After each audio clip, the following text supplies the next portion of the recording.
much should you offer on a home? Stay tuned and watch this video. What if I told you that one small mistake in your offer could cost you the home, even in today's shifting Los Angeles real estate market? See, most buyers think it's all about the price, but right now in Los Angeles, we're in a completely different environment from the friends that we saw during the pandemic years. The days of 20 offers and home selling in 48 hours are largely behind us. Prices are flatter, days on the market are longer, and buyers finally have leverage again. But that doesn't mean you can just walk in blindly. So how you structure your offer matters more than ever.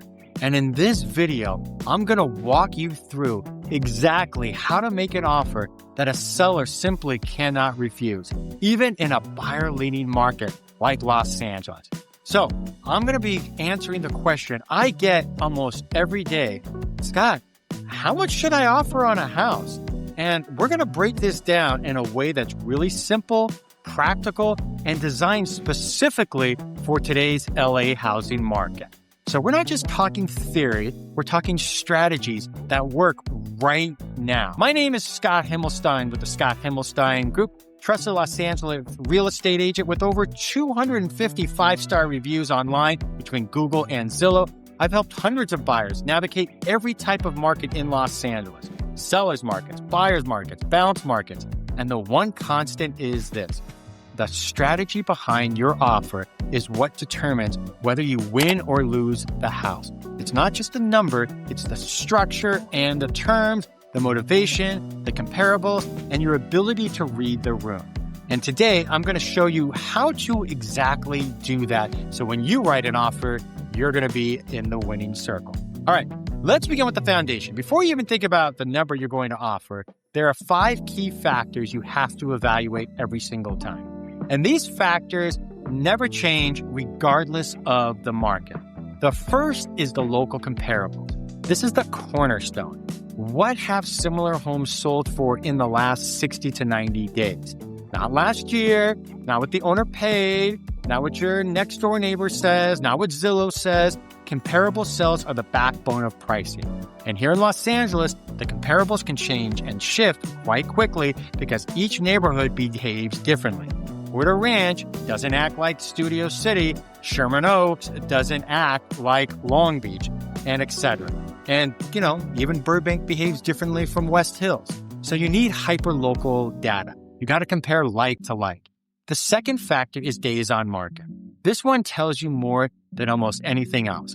If a home has been sitting on the market for 3 or 4 weeks longer in Los Angeles, well, that signals opportunity because buyers are in control. But if the home hits the market and it's updated, priced correctly, and in a desirable pocket, there may still be some competition.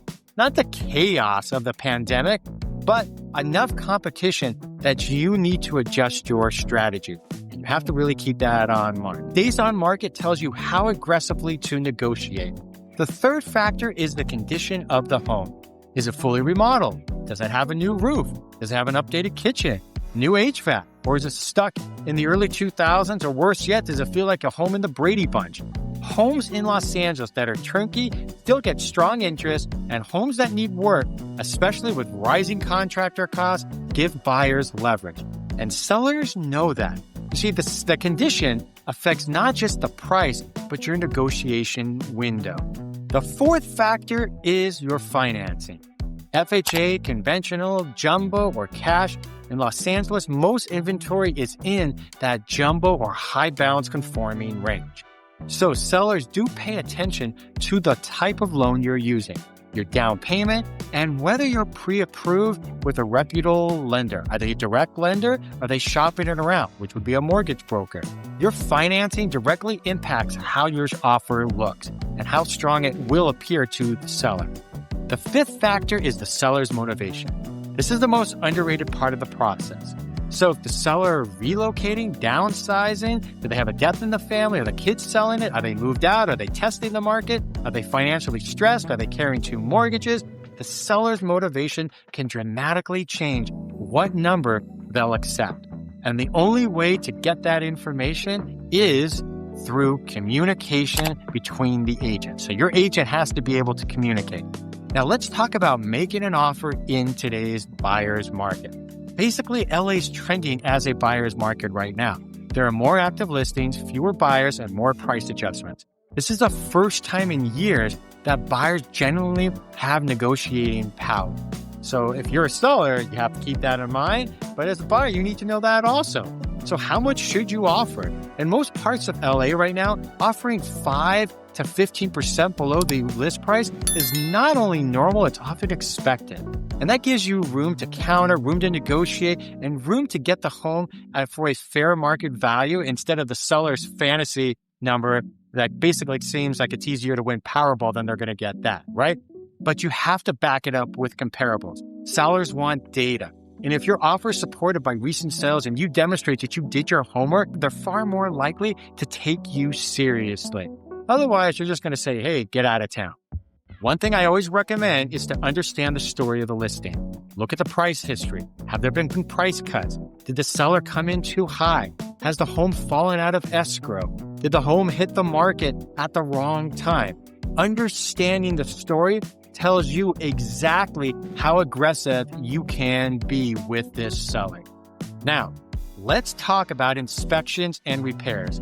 In today's LA market, you have the upper hand during inspections. You should absolutely get a full home inspection, termite inspection, sewer line inspection, possibly even a chimney inspection if it's an older home, maybe even mold. And if it was a home built before 1978, even asbestos testing, depending on the renovation history. But here's where buyers go wrong, in my opinion. They send over a 30-item repair list full of tiny cosmetic things. Don't do that. The sellers will shut down and when they see this really long repair list. Focus on the major issues: roof life, sewer line problems, electrical safety issues, plumbing leaks, foundation concerns, HVAC age, and environmental risk. Those are legitimate. Those are meaningful. And in today's market, sellers often provide credits for those issues. So you don't just have to walk away from the deal. Now let's talk about concessions, because concessions are absolutely back in Los Angeles.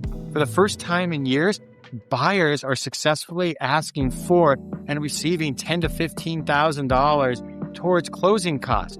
Some are getting seller-paid rate buy-downs, which can dramatically lower your payment. This wasn't possible in the frenzy years, or as I like to call the unicorn years, but it is now. And you can also offer an as-is purchase at a lower price. This works very well when the home clearly needs work. Sellers like the simplicity, and you can get a better deal. Cash buyers ask me constantly, Scott, how much should I be offering if I'm coming in all cash?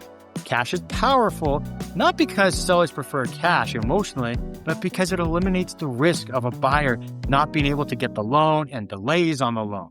However, in this market, you still want to present a fair offer. So again, that 5 to 15% under list is usually the right range. And if you go too low, you risk offending the seller and losing the opportunity entirely. Now, even though LA is a buyer-leaning market, there are still pockets where competition exists, especially on newer construction, remodeled homes, or properties in really high top-rated school districts. In those situations, your strategy does have to kind of change slightly. That's where you go and basically put in a strong offer up front, but strong doesn't mean crazy. It simply means competitive. It doesn't mean $50,000 over the list price. Your first step is to have your agent talk to the listing agent. You want to know the activity level. Are there any offers? Are they strong? What terms matter to the sellers besides price? Sometimes it's a longer escrow. Maybe the seller needs a lease back, and that might be more important than the price. I've seen buyers win deals for less money because their terms were cleaner and more aligned with the seller's needs. So this is another factor you have to think about. And if you're in a competitive situation, you may need to come in slightly above the list price. We're talking 1 to 2% above. Again, not 50 or 100,000. Those days are gone. But even then, never waive your inspection. Instead, you can limit your inspection to structural and major systems. That shows the seller that you're really serious, but still protects you as the buyer. Let's move on to appraisals. And in today's market, low appraisals are back. Appraisers are starting to become more conservative because the market is shifting. So instead of waiving the appraisal gap, which I strongly advise unless you really have to, you can offer limited coverage. So this is how it works. Something like, we will cover up to $10,000 of any appraisal shortfall. This protects you financially, but it still keeps your offer in a competitive nature with the seller. Escalation clauses are another powerful tool when used correctly. This is where you say, I will beat any competing offer by a set amount up to a maximum price. And this prevents you from overpaying, but still keeps you in the game. And in Los Angeles' current environment, escalation clauses can be extremely useful because you can cap your exposure while still sending a really strong message to the seller. Now, let's talk about terms, because terms win more deals than price. And I know a lot of people have a problem understanding that. You can offer a flexible closing date. You can offer the seller a lease back at no cost if they need time to move. You can strengthen your earnest money deposit. You can shorten contingency periods. These things make your offer more attractive, more appealing without costing you more money. So the aggressive offers always win. Here's the number one rule I want you to take away from this video. Do not overextend yourself financially. Do not overextend yourself. Do not stretch beyond your comfort level just because you're emotionally attached to a home. The market is shifting and there's always going to be another home. Always know your walkaway number. And when you know that number, you negotiate with confidence.